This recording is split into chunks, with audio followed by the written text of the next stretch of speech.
Assalamualaikum warahmatullahi wabarakatuh. Nama saya Septi Mayasari.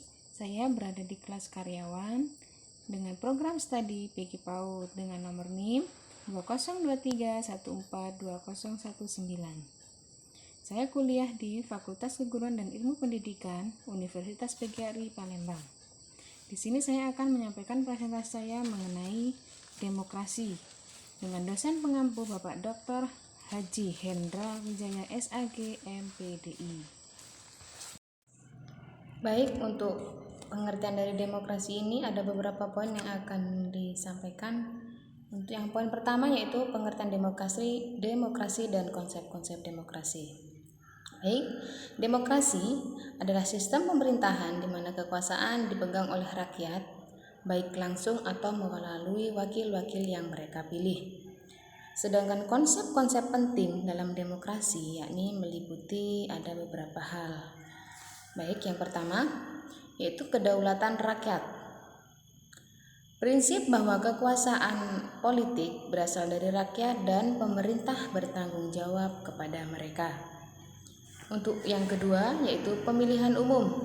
Maksud di sini adalah warga negara memiliki hak untuk memilih wakil-wakil mereka dalam pemilihan umum untuk memutuskan perwakilan di pemerintahan. Selanjutnya, hukum dan keadilan. Demokrasi harus didasari pada hukum yang setara dan perlindungan hak asasi manusia.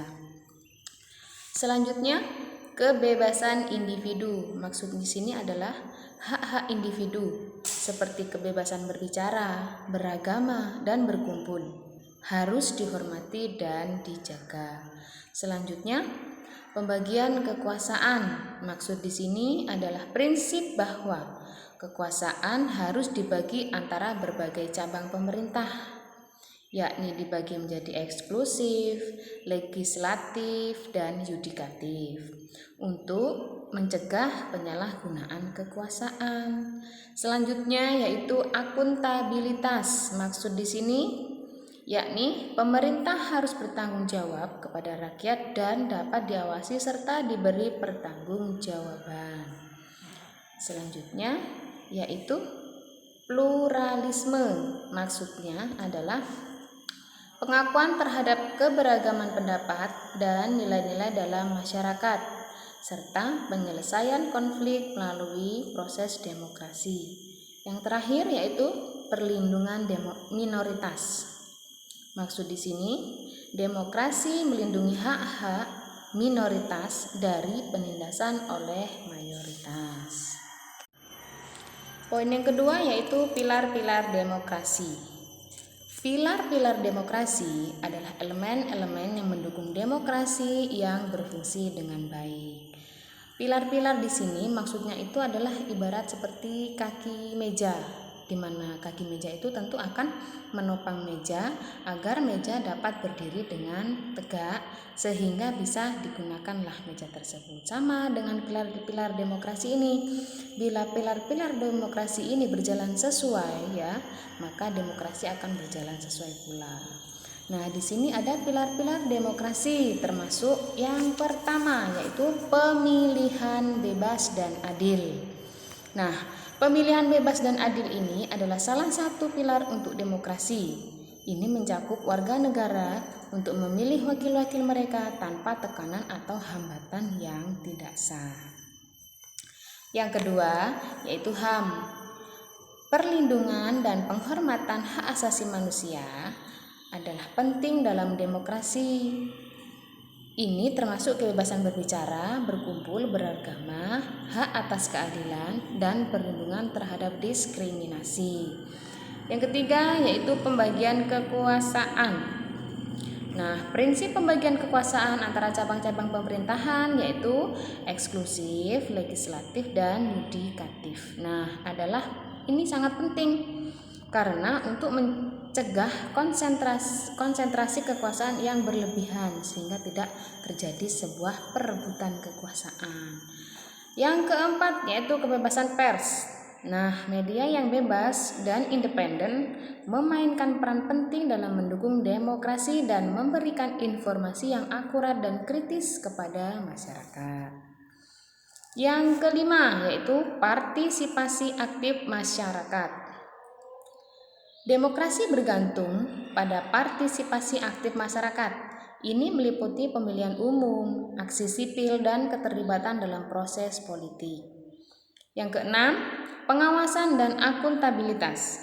Masyarakat harus dapat mengawasi tindakan pemerintah dan mengharap pertanggungjawaban terhadap kebijakan dan tindakan yang diambil. Yang ketujuh, perlindungan minoritas. Demokrasi yang sehat harus melindungi hak-hak minoritas dan mencegah tirani mayoritas. Yang kedelapan, ketidakberpihakan dalam penegakan hukum. Sistem peradilan yang independen dan ketidakberpihakan penting untuk memastikan bahwa hukum ditegakkan dengan adil. 9. Toleransi dan dialog. Nah, masyarakat yang toleran dan kemampuan untuk berdialog dan mencapai konsensus sangat penting dalam demokrasi yang berfungsi. Yang terakhir yaitu yang 10, pendidikan publik. Nah, masyarakat yang teredukasi tentang sistem demokrasi dan isu-isu penting dapat membuat keputusan yang lebih bijak dalam pemilihan dan berpartisipasi secara aktif dalam proses politik. Untuk catatan penting mengenai pilar-pilar demokrasi ini adalah pilar-pilar demokrasi ini saling terkait dan bekerja bersama-sama untuk menciptakan sistem pemerintahan yang demokratis dan inklusif. Hilangnya salah satu dari pilar-pilar ini dapat mengancam stabilitas demokrasi. Jadi kalau pilarnya tidak terlaksana satu, jadi demokrasinya tidak berjalan dengan baik. Poin berikutnya yaitu budaya demokrasi. Nah, budaya demokrasi merujuk pada norma dan nilai, sikap dan praktik yang mendukung dan memperkuat sistem demokrasi dalam suatu masyarakat.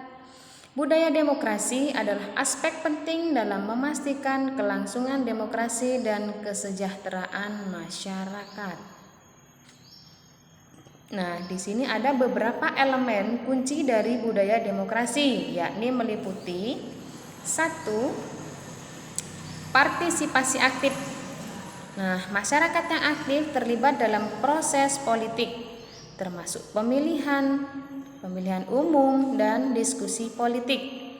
Merupakan ciri budaya demokrasi. Partisipasi ini bisa melalui pemungutan suara, demokrasi atau aksi sipil. Yang kedua yaitu toleransi dan penghargaan terhadap kebebasan berpendapat.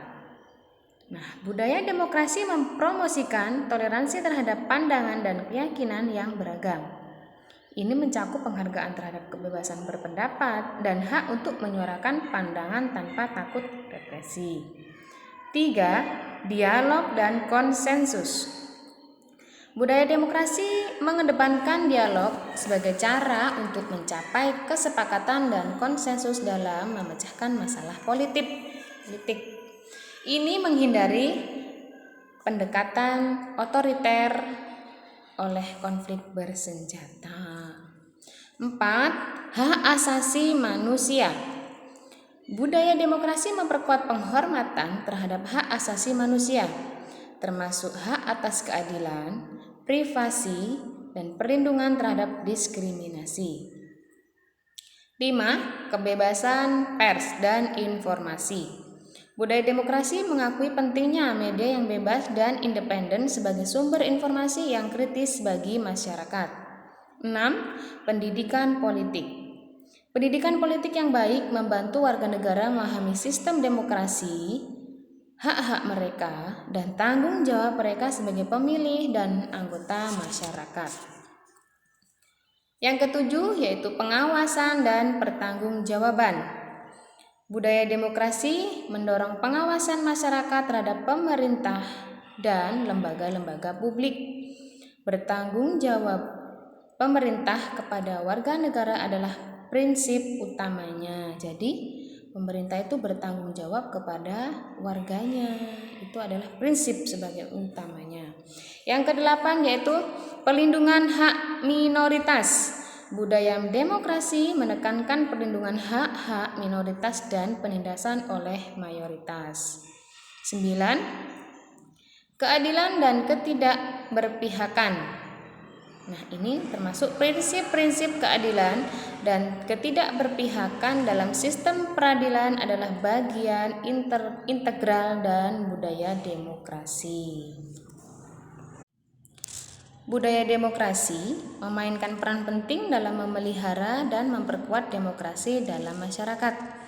Ini melibatkan pembentukan sikap dan perilaku yang mendukung prinsip-prinsip dasar demokrasi, mempromosikan partisipasi aktif dan menghormati hak-hak serta kebebasan individu. Poin berikutnya yaitu demokrasi dan masyarakat madani. Demokrasi dan masyarakat madani adalah dua konsep yang seringkali saling terkait dan mendukung satu sama lain, terutama dalam konteks pengembangan masyarakat yang demokratis. Di sini ada hubungannya antara masyarakat madani dan demokrasi, yaitu yang pertama, partisipasi aktif. Baik demokrasi maupun masyarakat madani mendorong partisipasi aktif warga negara. Demokrasi mengharapkan warga negara untuk terlibat dalam proses politik, termasuk pemilihan umum dan pembagian keputusan. Masyarakat madani juga mendorong partisipasi dalam kegiatan sosial, kemanusiaan, dan kemasyarakatan. Yang kedua yaitu pengawasan dan pertanggungjawaban. Kedua konsep ini menekankan pentingnya pengawasan terhadap pemerintah dan lembaga-lembaga publik. Demokrasi mendorong pengawasan politik, sementara masyarakat madani mengawasi organisasi nirlaba dan lembaga masyarakat. Kedua aspek ini bertujuan untuk mencapai pertanggungjawaban yang lebih baik. Yang ketiga, kebebasan dan hak asasi manusia. Demokrasi dan masyarakat madani memperjuangkan kebebasan individu dan menghormati hak asasi manusia. Demokrasi melalui hukum dan lembaga-lembaga peradilan, sementara masyarakat madani melalui inisiatif sosial dan perubahan. Yang keempat, keadilan sosial dan toleransi. Nah, keduanya mempromosikan nilai-nilai seperti keadilan sosial dan toleransi terhadap perbedaan. Masyarakat madani seringkali terlibat dalam inisiatif sosial untuk mengatasi ketidaksetaraan dan ketidakadilan. Sementara demokrasi berusaha mencapai keadilan melalui kebijakan dan legislasi. Yang kelima, pendidikan dan kesadaran publik. Baik demokrasi maupun masyarakat madani membutuhkan pendidikan dan kesadaran publik. Masyarakat madani sering berperan dalam penyuluhan dan pendidikan masyarakat, sementara demokrasi memerlukan pemahaman masyarakat tentang sistem politik dan partisipasi dalam pemilihan umum. Yang keenam, perlindungan hak minoritas. Nah, ini keduanya berkomitmen untuk melindungi hak-hak minoritas dari penindasan. Demokrasi melalui prinsip-prinsip seperti aturan mayoritas dengan menghormati hak minoritas, sementara masyarakat madani dapat menjadi suara bagi kelompok minoritas. Baiklah, untuk kesimpulan dari masyarakat madani dan demokrasi adalah dua konsep yang saling melengkapi dan menciptakan lingkungan yang mendukung demokrasi yang berfungsi dengan baik. Masyarakat madani dapat menjadi motor perubahan sosial dan politik yang memperkuat prinsip-prinsip demokrasi dalam masyarakat. Baiklah, sekian presentasi saya tentang demokrasi. Apabila ada salah kata atau pengucapan, saya mohon maaf, dan kepada Bapak dosen mohon bimbingannya. Saya akhiri, wassalamualaikum warahmatullahi wabarakatuh.